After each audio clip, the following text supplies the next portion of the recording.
swiftly on. Alright guys, welcome back to another tutorial, and this is another origami tutorial. So, if you're interested in learning how to make an origami panda like this, then stick around and let's get cracking. First thing we're going to do, as with all of them, is we're going to make our square.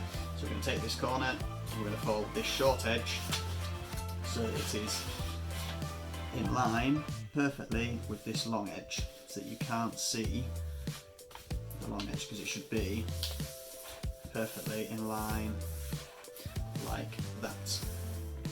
And then again, you can draw a line here so you know where to cut,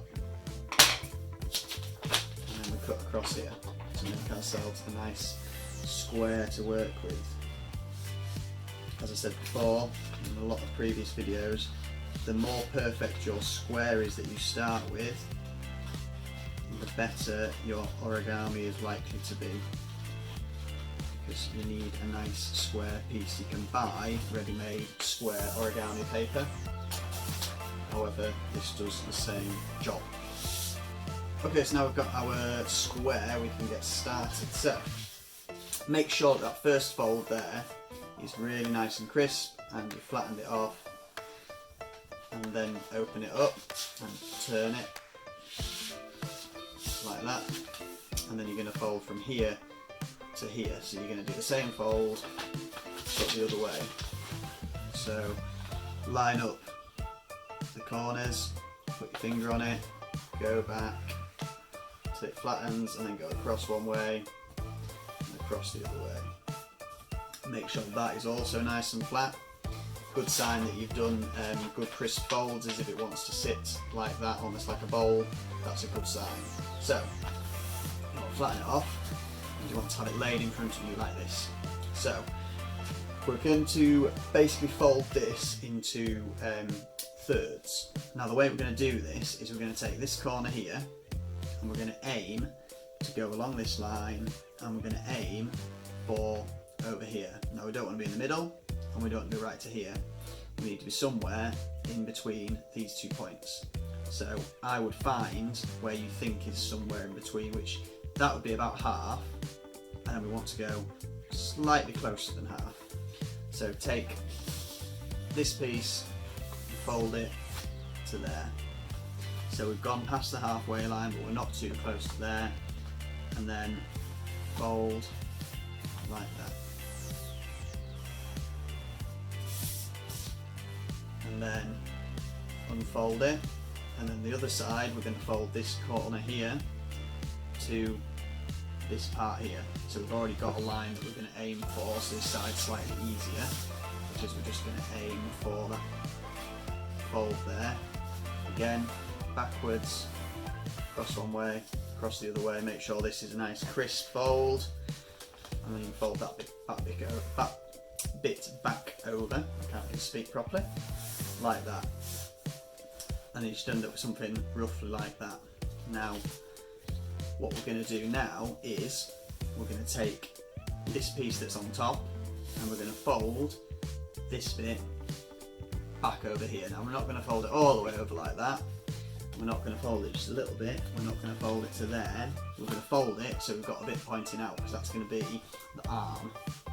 So we're going to take this, take it to the edge so it's in line, and then we're going to go a little bit further until it's sticking out like that, and then we're going to flatten it, and that's going to be one of your arms. Although you can't see it now, you will be able to when we get into it. On the other side we're going to do the same thing. We're going to unfold that piece, and we're going to fold it until it is sticking out about the same amount. So we're taking this corner, this sharp part, I'm going to fold it over so that it's sticking out about the same amount, like that. And you should end up with something that looks like that. Now mine's not quite symmetrical, so it'll be interesting when we start doing the rest of it to see how it turns out. So our next step is to fold these parts in. So what we're going to do is we're going to fold this over to here, but we're going to fold across a certain point. So where these two triangles meet, we're going to fold across that line. So a good way to make sure you get a really nice straight fold here is to get either a ruler, or in this case I'm going to use a Lego plate because I can't seem to find my ruler, and put it across. So join up those two pieces and put it across, and then just hold it down like that, and then you're going to just push this up to it and go like that, and then you have your fold there. And all you're going to do now is lay that bit into the middle and then fold along that line that you've made with your ruler, and you'll end up with a perfect fold. And you're going to do the same for the other side. So find your 2 points, put your ruler along it, or your bit of Lego or whatever it is you're using, anything that's flat will work. Fold it up like that, get rid of it, and then go down, get it in line, to get this line down the middle, the halfway line, in line with the middle of the other part, and then flatten it like that. And you should now have something that looks like that. Again, now is an important point, so if you haven't got to this point yet, I would either go back or pause it and make sure that you are up to this point. From here, we're going to start to make the ears and the mouth.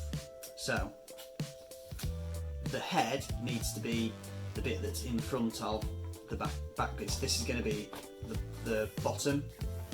So the legs, arms, and this is going to be the head. So the way we're going to make the mouth is we're going to fold this part back here. So we're going to take this and fold it back, but not too far, just so that it's in line with that. So we don't want it to go any further. And we're going to flatten it. Oops. I'm going to flatten that. Then we're going to fold it back again, a bit like we did in the cat video. We've done that one. Like that. Oops. And then one more fold, just a little tiny bit at the end. It's going to fold back up again to create a nose. And that's going to be our head here. So, next step is to do the ears. Now the way you're going to do the ears is you're going to flip it over. So you need to remember which is the top now, because if you do it down here, you're going to end up with ears as legs instead of ears. So when you flip it over, remember that this is the head side, so I'm going to flip mine over like this.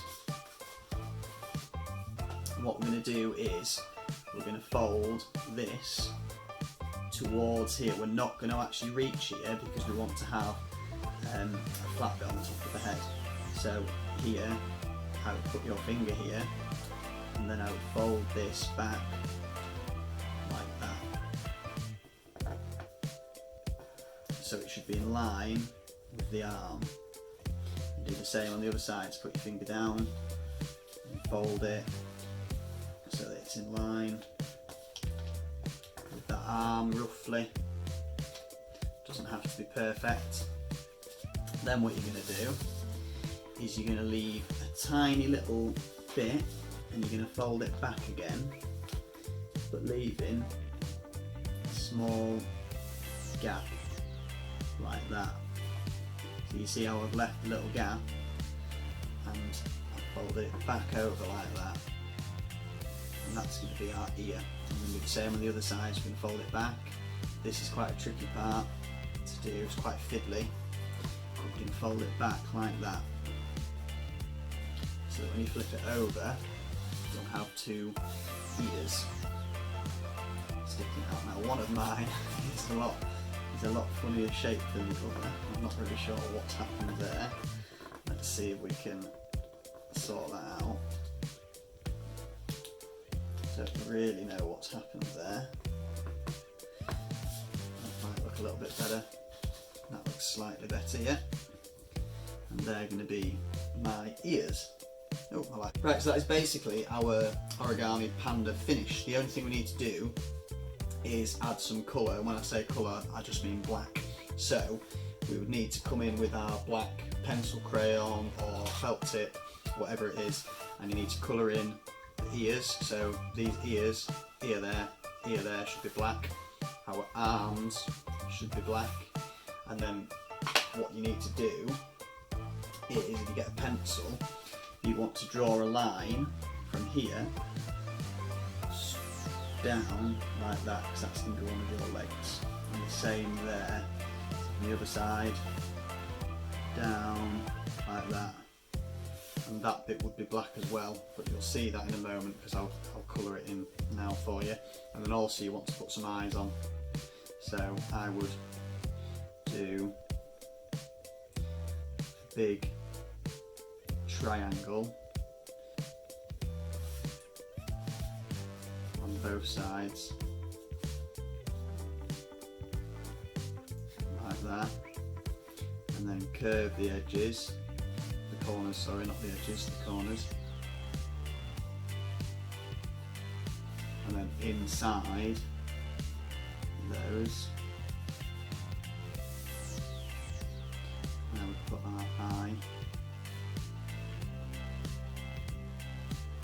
And if you want to do what the children seem to call cute eyes, you can do your eyes like that.